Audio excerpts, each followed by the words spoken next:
नमस्कार, मैं हूं श्रीकांत प्रजापति और आप मेरे साथ देख रहे हैं बीसीसी न्यूज। आई खबरों में से पहले डालते हैं सुर्खियों पर एक नजर।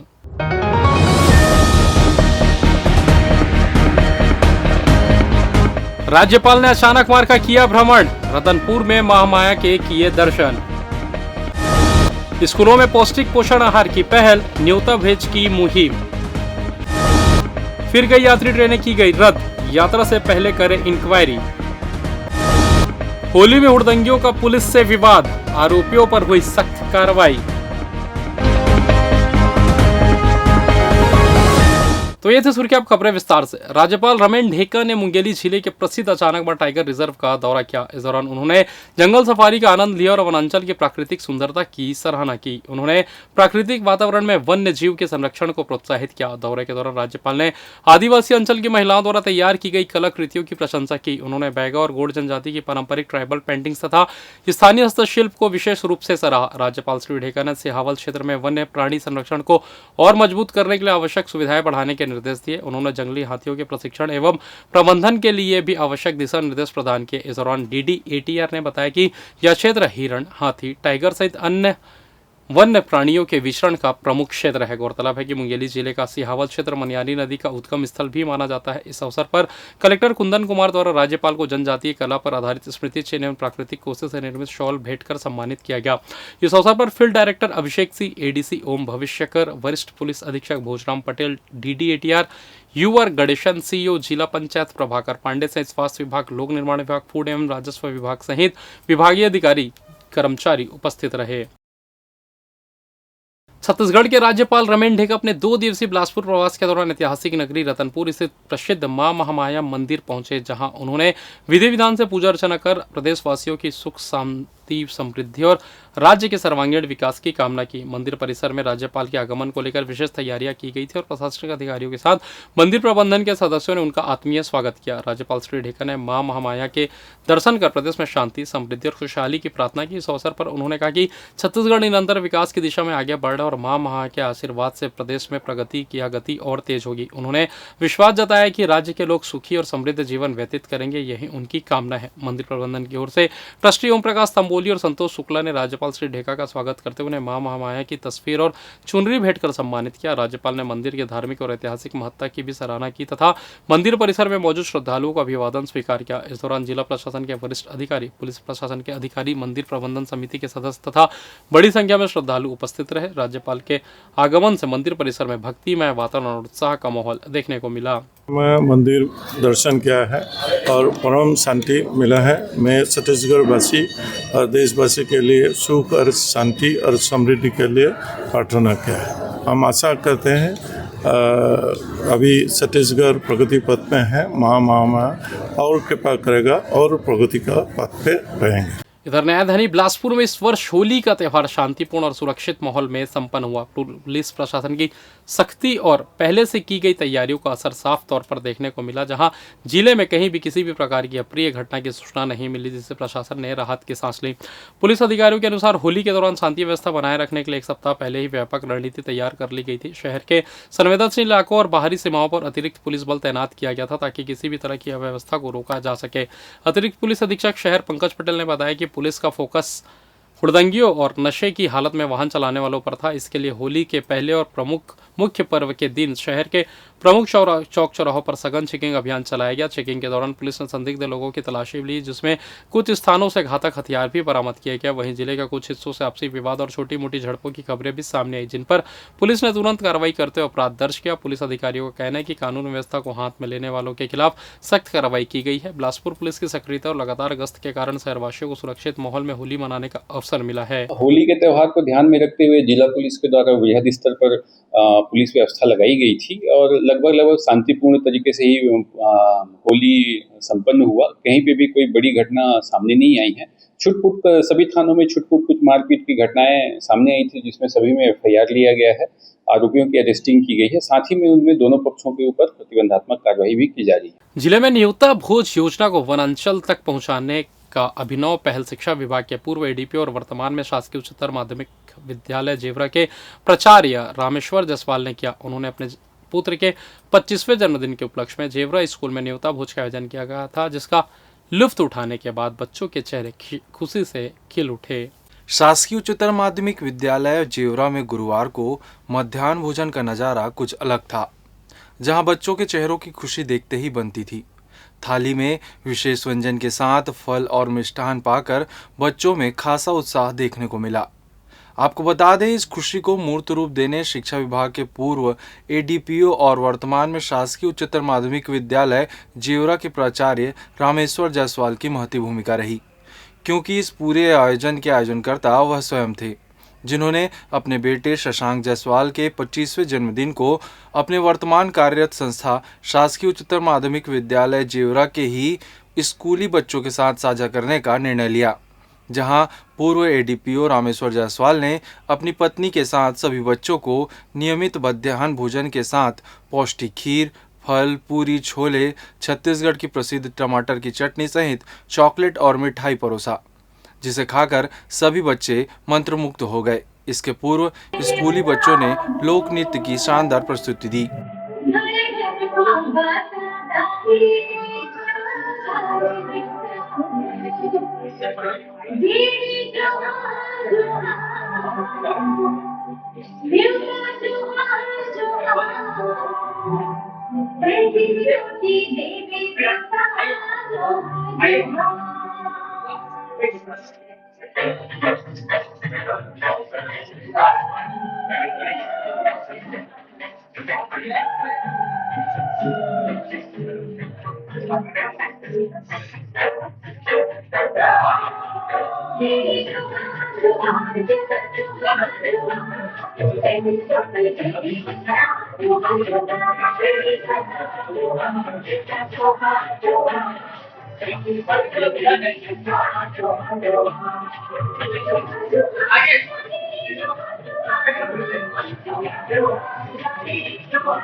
कार्यक्रम में शामिल होने सहायक संचालक Anil Tiwari, Sandeep Chopde, P Dasrathi, DO Vijay Tande, Masturi block के बीओ शिवराम टंडन और लिपिक संघ के महामंत्री डॉक्टर सुनील यादव सहित क्षेत्रीय जनप्रतिनिधि पहुंचे थे।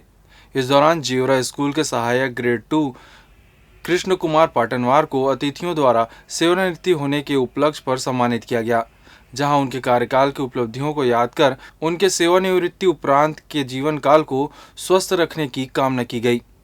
इस न्योता भोज योजना पर प्रकाश डालते हुए प्राचार्य रामेश्वर जायसवाल ने जानकारी देते हुए बताया कि प्रधानमंत्री पोषण शक्ति योजना को सामुदायिक सहयोग से और अधिक पोषक बनाने राज्य शासन द्वारा न्योता भोजन की अभिनव पहल की जा रही है। न्योता भोजन की अवधारणा एक सामुदायिक भागीदारी पर आधारित है। कोई भी व्यक्ति या सामाजिक संगठन जन्मदिन, वर्षगांठ या अन्य खास मौकों पर अपने पास के स्कूल, आश्रम या छात्रावास में जाकर बच्चों के लिए न्योता भोजन का कार्यक्रम कर सकता है। ऐसे में उन्होंने इसे अपने कर्तव्य के रूप में लेकर जेवरा के स्कूल में न्योता भोज का आयोजन किया।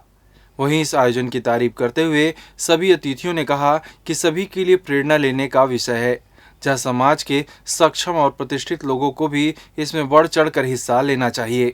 इस आयोजन में स्कूल शिक्षा विभाग के अधिकारी गणों के साथ ही साथ विद्यालय के सभी शिक्षक साथी न्योता भोजन में बड़ा उत्साह से शामिल हुए हैं और इस न्योता भोज को अनुकरणीय बनाने का प्रयास किए हैं, ताकि क्षेत्र की इस वनांचल में इस प्रकार का आयोजन होते रहे। और बच्चों से चर्चा करके बहुत अच्छा लगा। ये छोटे छोटे बच्चे वनांचल के आज अद्भुत यहाँ पर सांस्कृतिक कार्यक्रम का आयोजन किए शशांक जायसवाल के जन्मदिन के अवसर पर, और सभी लोग मन से जुड़ करके उनको आशीर्वाद दिए हैं, शुभकामनाएं दी हैं कि शशांक जायसवाल निरंतर उत्तरोत्तर उन्नति करें। ये सबसे पहले तो मैं ये कहूँ कि इस शासकीय उच्चतर माध्यमिक विद्यालय जेवरा के जो प्राचार्य हैं उनको मैं बधाई देना चाहूँगा कि वो अपने बच्चे शशांक जायसवाल का जन्म दिवस के अवसर पर मेरे इन बच्चों को, विद्यालय के जो बच्चे हैं उनको उन्होंने न्योता भोज के तहत सभी को भोजन कराया है और इसमें हमको उन्होंने सादर आमंत्रित भी किया, हमने पहुंचा भी है। और एक ये बहुत अच्छा कार्यक्रम है, प्रेरित करने वाला कार्यक्रम है। इससे प्रेरित होकर के हमारे शिक्षक साथीगण, समाज के लोग, जनप्रतिनिधि साथीगण, ये सभी जो हैं प्रेरित होकर के उनके घर में किसी भी प्रकार का उत्सव हो रहा हो, चाहे वो शादी विवाह का हो, छठी का कार्यक्रम हो या मरनी हरनी का कार्यक्रम हो, बराबर हमारे विद्यालय परिवार को एक परिवार के रूप में आमंत्रित करें और उनको मध्याह्न भोजन का अवसर दें, उनको बच्चों को करें। तो ये एक बहुत अच्छा कार्यक्रम है, इनको मैं बधाई देना चाहूँगा सभी शिक्षा साथियों को। साथ साथ जिला शिक्षा अधिकारी होने के नाते ये कहूँगा कि इससे हम एक पहलू को ना देखें, दूसरी पहलू भी है, वो ये है कि इससे हमारे शासन की राशियों की बचत होती है, अन्न की बचत होती है और जो है हम विकट स्थिति में या विपरीत परिस्थिति में हम उनका उपयोग कर सकते हैं। प्रधानमंत्री पोषण शक्ति योजना केंद्र सरकार के द्वारा संचालित योजना है। इसके अंतर्गत ग्रामीण क्षेत्र के जो अनुसूचित जाति, जनजाति, अन्य पिछड़ा वर्ग के जो गरीबी रेखा से नीचे जीवन यापन करने वाले बच्चे हैं, उनके पालकों के पास इतना समय नहीं होता कि वो घर के खेत में काम करने जाते हैं। उस समय बच्चों के लिए भोजन का अभाव रहता है, कुपोषण की समस्या है, बच्चों में पलायन की प्रवृत्ति बढ़ रही थी। इन सब को देखते हुए विभाग के द्वारा मध्याह्न भोजन योजना चलाई गई है। वर्तमान शासन के माननीय मुख्यमंत्री श्री शाह जी के द्वारा पालकों से अपील करते हुए न्योता भोज के आयोजन पर बल दिया गया कि हमारे घर में कोई भी सुख दुख का जब कार्यक्रम होता है तो हम अपने ग्राम में संचालित शासकीय विद्यालय में पढ़ने वाले बच्चों को न्योता भोज के माध्यम से भोज करावें, जिससे बच्चों को सामान्य भोजन के साथ साथ अच्छी गुणवत्ता युक्त पकवान का भी आनंद मिल सके। इसी अनुक्रम में मैंने आज अपने पुत्र शशांक जायसवाल के जन्म दिवस के अवसर पर न्योता भोज का आयोजन किया, जिसमें संभागीय संयुक्त संचालक, जिला शिक्षा अधिकारी, विकासखंड शिक्षा अधिकारी सहित अन्य विभाग के अधिकारी, कर्मचारी और मेरे पूरे परिवार के सदस्य उपस्थित रहे। स्कूलों में प्रधानमंत्री पोषण शक्ति योजना के अंतर्गत विद्यार्थियों को दिए जाने वाले गर्म भोजन को सामुदायिक भागीदारी की बदौलत और अधिक पोषक बनाने की यह एक अभिनव पहल है, जिसे सभी को अपनी जिम्मेदारी के रूप में लेना चाहिए, ताकि ग्रामीण क्षेत्रों में पढ़ रहे गरीब परिवार के बच्चों को स्वादिष्ट और पौष्टिक भोजन के बहाने ही सही स्कूल आने की रुचि बनी रहे। बीसीसी न्यूज़ के लिए कैमरा पर्सन राकेश साहू के साथ भुवनेश्वर बंजारे की रिपोर्ट। बिलासपुर पुलिस के लिए बन रहा नया पुलिस अधीक्षक कार्यालय अब लगभग तैयार हो चुका। निर्माण कार्य अपने अंतिम चरण में पहुंच चुका है। लंबे समय से चल रहा प्रोजेक्ट अब अंतिम आकार ले रहा है, जिससे आने वाले समय में पुलिस प्रशासन को आधुनिक और बेहतर सुविधाओं से लैस कार्यालय मिलने वाला है। जानकारी के अनुसार करोड़ों रुपए की लागत से तैयार हो रहा यह भवन प्रशासनिक कार्यों को अधिक सुगम और व्यवस्थित बनाने के उद्देश्य से बनाया जा रहा है। नए कार्यालय के शुरू होने से पुलिस विभाग की कार्यप्रणाली में गति आएगी और आम लोगों को भी सेवाएं अधिक व्यवस्थित तरीके से मिल सकेंगी। इस संबंध में प्रतिक्रिया देते हुए रजनीश सिंह ने बताया कि निर्माण कार्य मार्च महीने तक पूरा तरह समाप्त होने की संभावना है। उन्होंने कहा कि भवन तैयार होते ही इसके शुभारंभ की प्रक्रिया शुरू की जाएगी और प्रयास रहेगा कि इसी महीने कार्यालय को शिफ्ट भी कर लिया जाए। और फिलहाल वक्त तो चला छोटे से ब्रेक का, मिलते हैं ब्रेक के बाद, कहीं जाइएगा नहीं। पिछले 17 वर्षों से रियल एस्टेट के क्षेत्र में दे रहे हैं अपनी सेवाएं और लगातार शहर की जनता को एक नई लिविंग लाइफस्टाइल। अपने कार्यों एवं सेवाओं के माध्यम से लाखों लोगों की उम्मीदों को दिया है आकार, इसलिए जिले में ही नहीं पूरे प्रदेश में इनकी पहचान है बरकरार। आपके सपनों के घर को हकीकत में बदल कर है दिखाना, इसलिए आपके लिए लेकर आए हैं भाटी आशिया।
और ब्रेक के बाद आप सभी का स्वागत है। ये बढ़ते अगली खबर की ओर। दक्षिण पूर्व मध्य रेलवे बिलासपुर मंडल में झारसुगड़ा सेक्शन में हावड़ा मुंबई मुख्य लाइन पर चौथी लाइन निर्माण किया जा रहा है। वहीं अकलतरा सेक्शन में यार्ड रिमॉडलिंग और चौथी लाइन की कनेक्टिविटी का काम किया जाएगा। इसके चलते हावड़ा मुंबई रूट की 13 ट्रेनों को 31 मार्च से 11 अप्रैल तक 12 दिनों के लिए रद्द किया गया है। ऐसे में रायगढ़, बिलासपुर, रायपुर और कोरबा समेत अन्य जिलों के यात्रियों को परेशानियों का सामना करना पड़ सकता है। इससे पहले छत्तीसगढ़ से गुजरने वाली 10 ट्रेनों को रद्द कर दिया गया था। दरअसल नागपुर मंडल गोंदिया स्टेशन पर वॉशबेल एप्रॉन बनाने का काम जल्दी पूरा करने की योजना है, जिसके लिए रेलवे ने ब्लॉक का फैसला लिया है। छत्तीसगढ़ हाईकोर्ट ने शराब घोटाला केस में जेल में बंद पूर्व आईएएस अधिकारी अनिल टुटोजा और कारोबारी अनवर ढेबर समेत 5 आरोपियों को जमानत दे दी है। जस्टिस अरविंद वर्मा की सिंगल बेंच में ये सुनवाई हुई। हालांकि इस ईओडब्ल्यू केस के कारण बेल मिलने के बाद भी अनिल टुटोजा और अनवर ढेबर को जेल में ही रहना होगा। वहीं अन्य 3 आरोपी जेल से बाहर आएंगे। हाईकोर्ट ने ट्रायल में देरी के आधार पर सभी आरोपियों की जमानत अर्जी को मंजूर कर लिया है। बता दें कि इस मामले में टुटेजा और ढेबर समेत अन्य आरोपी 22 माह से जेल में बंद है। दरअसल छत्तीसगढ़ में कांग्रेस की सरकार में 3200 करोड़ रुपए का आबकारी घोटाला सामने आया था, जिसकी जांच प्रवर्तन निदेशालय ने की थी। जांच रिपोर्ट के अनुसार शराब नीति बदलकर और नकली होलोग्राम बनाकर स्पेशल सप्लायर्स और आबकारी विभाग के अफसरों के माध्यम से नेताओं ने सिंडिकेट बनाया था। नकली होलोग्राम लगे शराब की बोतलें सरकारी शराब दुकानों के माध्यम से बेचने के भी आरोप लगे थे, जिस पर कोई भी टैक्स नहीं दिया गया और शासन को करोड़ों रुपए राजस्व की हानि हुई थी। होली के दिन ड्यूटी पर तैनात पुलिस टीम पर हमला होने का मामला सामने है। 20 सड़क पर कार दुर्घटना करने वाले युवक को पकड़ने और वाहन जब्त करने की कार्रवाई के दौरान कुछ युवकों ने पुलिस कर्मियों को घेर लिया। आरोप है कि बदमाशों ने गाली गलौज करते हुए पुलिस टीम के साथ विवाद किया। वहीं इस घटना में एक कांस्टेबल घायल होने की खबर मिली है, जबकि दूसरे कांस्टेबल हुज्जतबाजी की गई और टीआई की कलाई पर भी चोट आई है। इसके अलावा आरोपियों ने महिला कांस्टेबल के साथ भी धक्का मुक्की की। पूरे घटनाक्रम का वीडियो भी सामने आया, जो सोशल मीडिया पर इन दिनों वायरल हो रहा है। पुलिस के मुताबिक कार सवार युवक अपने साथियों को मौके पर बुलाकर पुलिस टीम के साथ विवाद किया और सरकारी काम में बाधा डाला। इस मामले में 8 आरोपियों के खिलाफ केस दर्ज कर लिया गया, जिसमें 5 आरोपियों को गिरफ्तार कर लिया गया। वहीं अन्य आरोपियों की तलाश की जा रही है।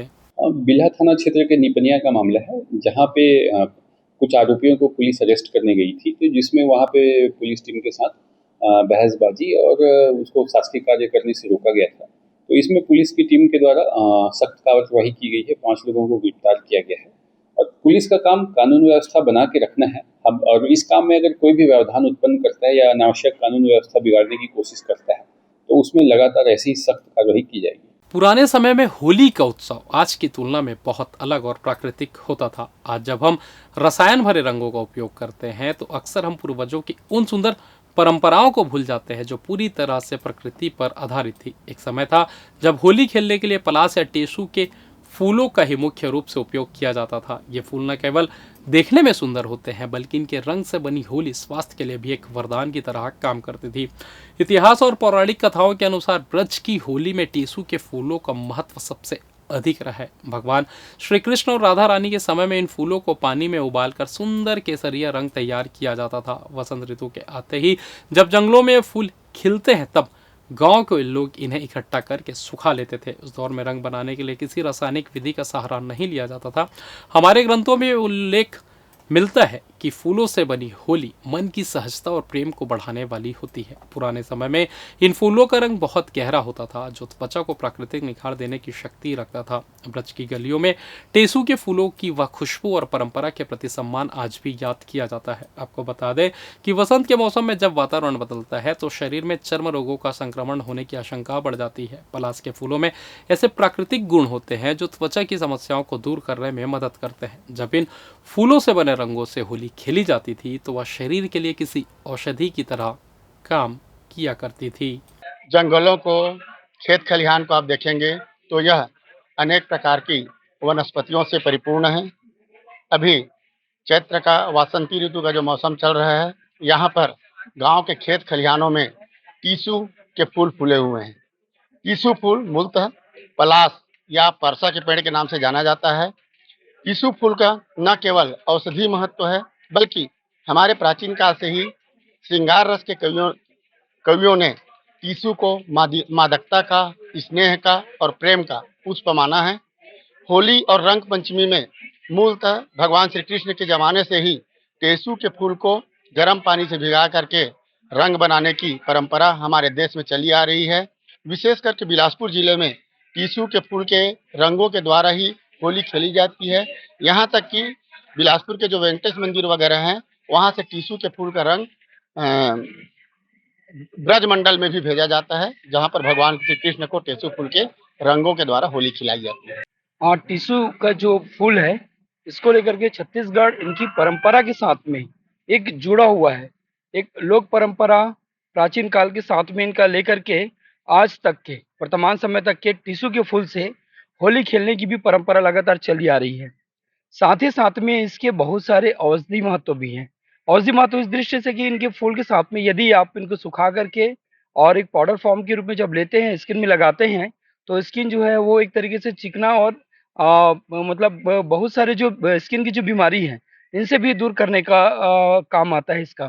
तो इस तरीके से देखते हैं कि टिश्यू का फूल कभी प्रकृति ने जिस तरीके से रचा और बसा है, उसमें उन्होंने इनकी सुंदर चित्रण भी किया हुआ है।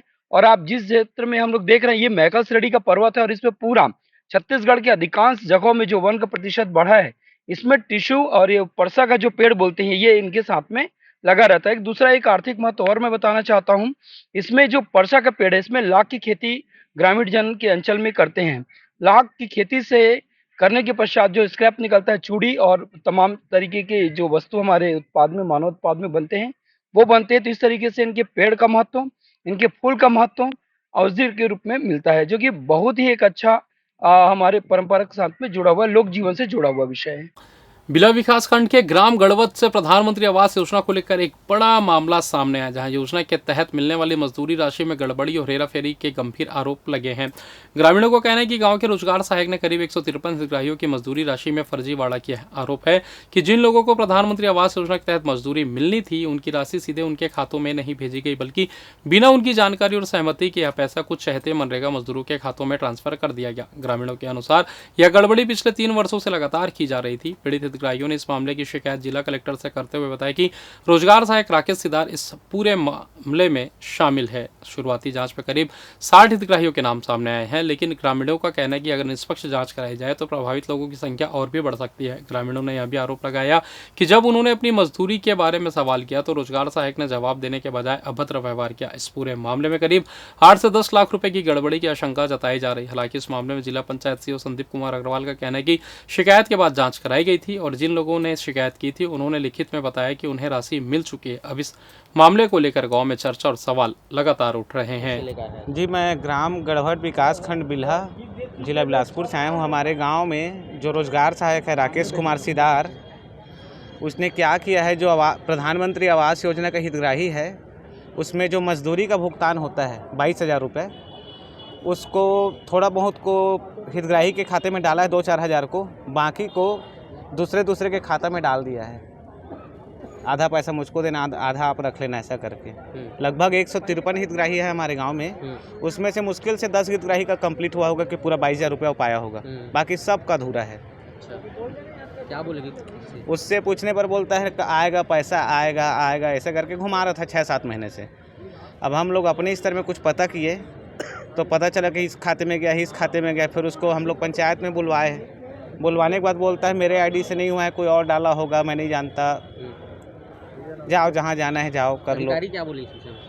अधिकारी को ज्ञापन दे के आए हैं, अभी बोले सीओ को दे के मैं जांच करवाता हूँ। गड़बड़ में जांच किया गया है। जांच में जिन हितग्राही शिकायत किए थे उनको लिख के दिया गया, उनको राशि उनको प्राप्त हो गई है, उनकी शिकायत नहीं है।